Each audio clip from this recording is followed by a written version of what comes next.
I wanted to put together a list of money saving tips that can save a lot of money and fast. So in this video, I'm going to talk about 5 categories, and in those 5 categories, there's a total of 20 tips that you can put in place that should be able to save a good chunk of money quickly if you need it. Now, as always, not all of these tips are going to work for absolutely everyone. Take the ones that you think will work for you, write those down, and leave the rest behind. Category 1 are money saving games and challenges. If you want me to do something, do it well, do it quickly, and stay doing it, give me it in the form of a game or a challenge, and I will go all in. Games and challenges are not only good to save money quickly, but they are fun, which keeps you engaged. One way to do this is no spend days, no spend weeks, no spend months. You can choose to do a no spend weekend at the end of every month or the beginning of every month. You can choose Mondays or no go Mondays. We don't spend money on Mondays unless it's obviously necessities. When you take and you do this over a long amount of time, let's say a month, and we recently did this, we are so close to paying off our house that we took an entire month and were very, very diligent in our expenses. And let me tell you, it was a struggle at times, but it was a challenge, and we succeeded in getting the amount we needed saved for that month. Another one, number 2, you could do the $5 bill challenge, the $10 bill challenge, the $1 bill challenge, especially if you use cash. Anytime you have a $5 bill or a $1 bill or a $10 bill, taking those and putting it away, you can save a lot of money quickly by putting it in a little envelope, maybe in your bedside drawer or somewhere else safe. Every single time you see one of those bills, challenge yourself to put it away. Number 3 is a game that I play all the time, and I've talked about this especially more recently because it's my new favorite thing to do, and it's to round up on all of my purchases. This automatically saves money. So if I go purchase something for $90.02 or for $4.99, I round it up to the next dollar. This saves money quickly. Number 4, you could use only cash for a month. You cannot use your credit card, so if you go somewhere, you can only purchase as much as the cash that you have in hand is there.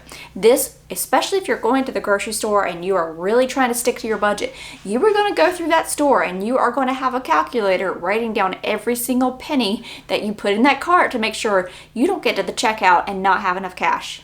Number 5 is a 90-day savings challenge. So this is one where you really want to get a big chunk of money and you want to have a larger stretch of time rather than a week or a month, but not so long as 6 months or a year.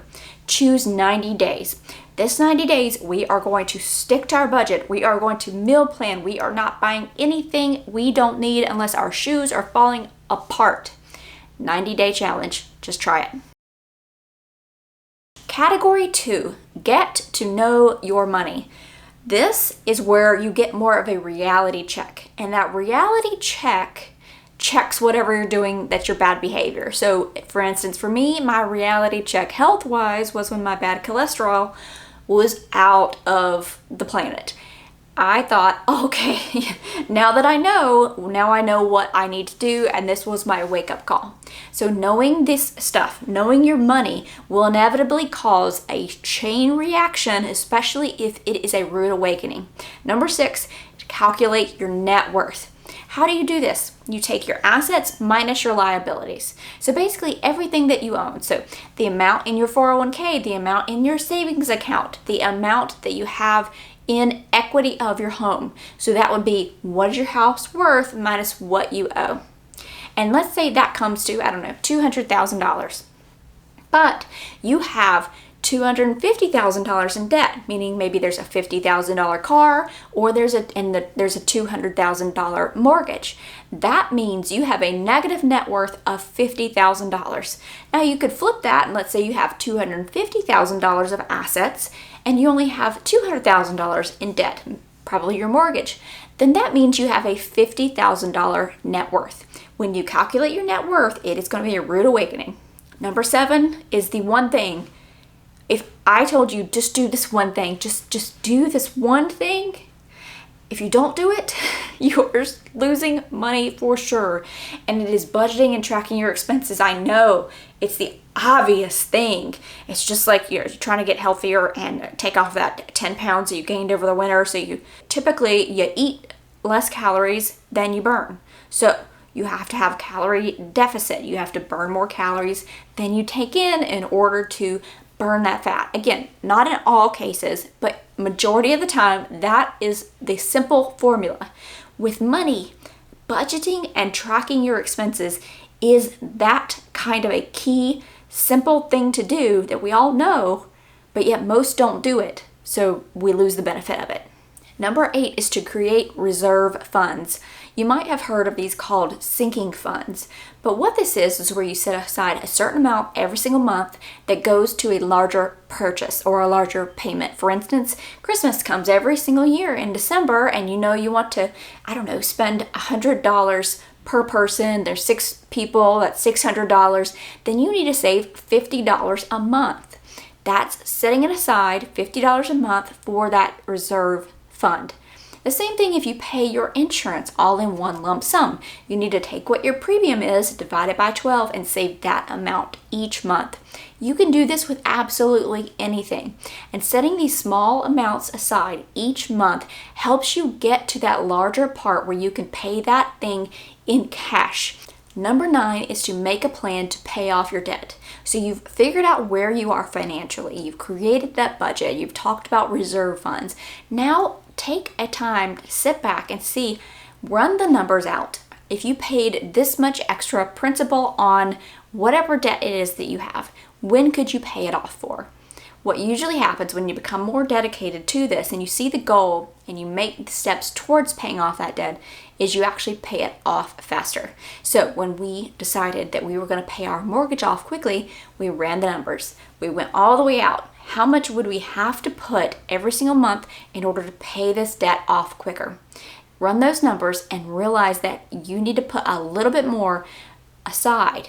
If you can pay off that debt, you can free up that monthly income, and then you can use that monthly income for, again, whatever other goals you have. Number 10, make a rule that you can't buy something unless you have the cash. The buy now, pay later has gotten absolutely crazy. You can buy now, pay later on groceries. I've seen some places. You can buy now, pay later on a $20 item on 5 payments. It's not necessary. Make a rule, a hard, fast rule. My hard, fast rule was I'm not eating any more donuts. My cholesterol's too high. Your hard, fast rule, maybe if you're trying to get out of debt, is I can only buy something if I have the cash, and that's where everything that we've already talked about in category 2 comes into play. Number 11 is to freeze your credit. This goes along with not using debt. You go to the checkout at a store and they say, hey, you could save 10% today if you sign up for this credit card. Or you're doing so-and-so, you're going to look at new furniture, and you have the cash, but there's this one thing over there that's a little bit more, and you could take the loan out and pay it off pretty quickly. If you freeze your credit, which we always have, freeze your credit, it keeps you from being able to go in and have your credit run quickly, sign up for these credit cards on a whim. You have to actually go, sit down, get your username, your password, go into the site, go through all this authentication, and unfreeze your credit in order to use it. So that I recommend this as one of those roadblocks that helps put some distance between, immediate gratification and action and looking at your long-term projection of what you're about to do. Category 3 is adopting some minimalist principles. Now, you do not have to be a minimalist to adopt some minimalist principles that can make huge impacts on your spending.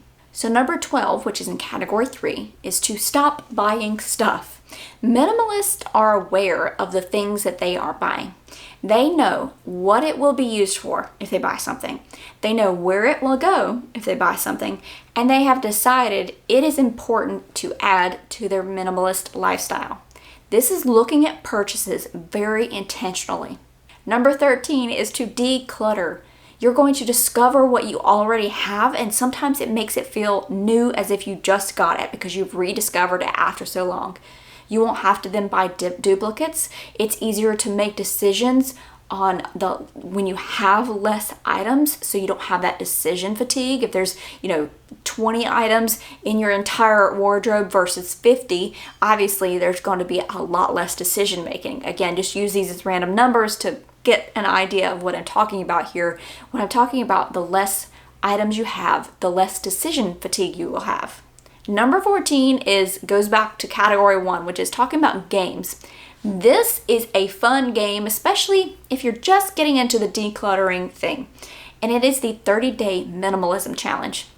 This is where every day of the month, you start off on the first of the month.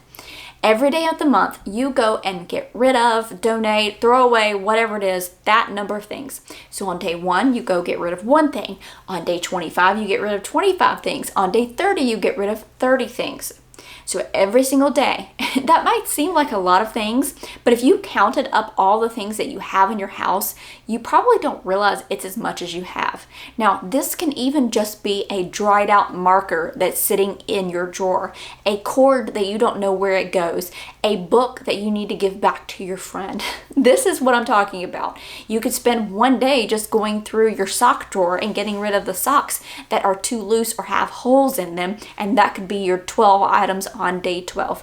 This is a fun challenge. Number 15 is to adopt a 1 in, 1 out rule. So you've already decluttered all of these items. This is how you keep the clutter from cluttering back up, because things get legs and find themselves back into your house. Trust me. So if you have that rule that 1 in, 1 out. So if you go and buy something, if you go and buy a new shirt, you go, okay, I have to be willing to get rid of a shirt that I already have. Set that rule, and that will help keep that clutter from cluttering back up. Category 4 is one of the places where so much money gets spent and so much money gets wasted. And it's meals. It's food. So in tip number 16, make larger quantities of your meals when you're cooking so that you can bag those leftovers. Number 17, prepare the night before. I'm talking breakfast, snacks. Set your to-go coffee mug out by the coffee maker. If you have a Keurig, go ahead and put the pod in the thing or buy it. This again helps put distance between your brain when it's trying to wake up and making that bad decision, and the night before you're making the good decision. You're prepping for the next day so you don't have any excuses in going out for breakfast, going out for coffee, going out for lunch, going out for snacks.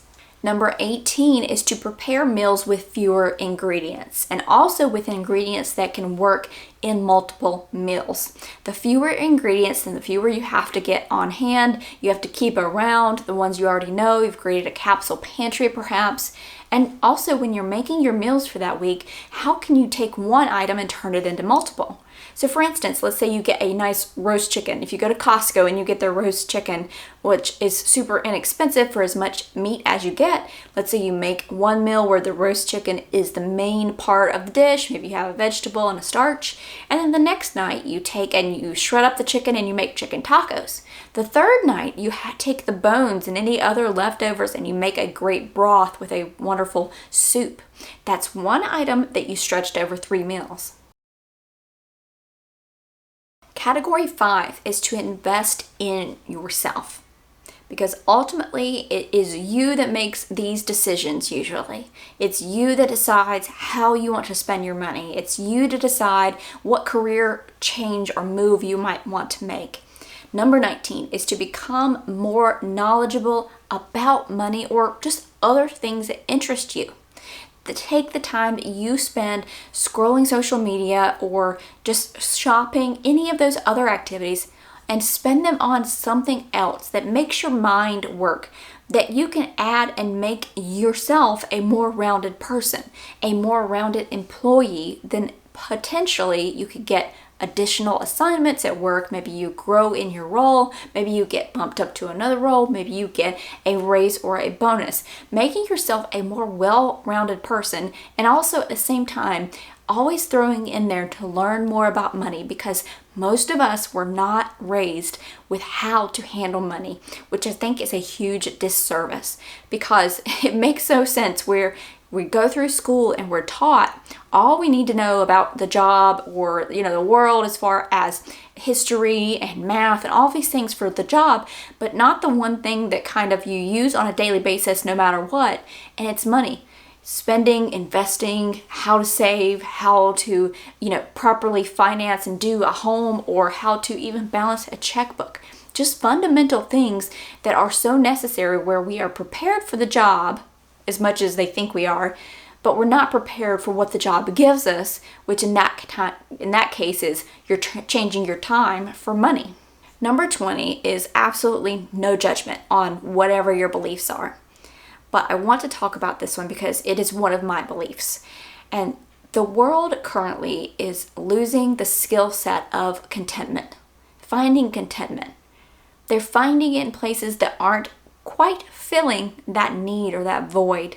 And I think the pendulum always swings. And I think we can see, if you're out and about and seeing, that the pendulum is kind of swinging back to way things, going back to what it was that actually fills us up. Not shopping for things to try to feel better about ourselves, or trying to find contentment in something else that doesn't quite satisfy the way that we need. Oftentimes it's a higher calling. In my belief, it is. And let me tell you, there is an ultimate contentment when you finally end up grasping the hand of the one above. And I can tell you that with my whole heart, it makes a difference in everything. This was my opinion on 20 tips that I think can help save a lot of money. Again, take the ones that are important to you, leave the rest. I hope that you have a fantastic week ahead, and I look forward to seeing you next weekend for a new video.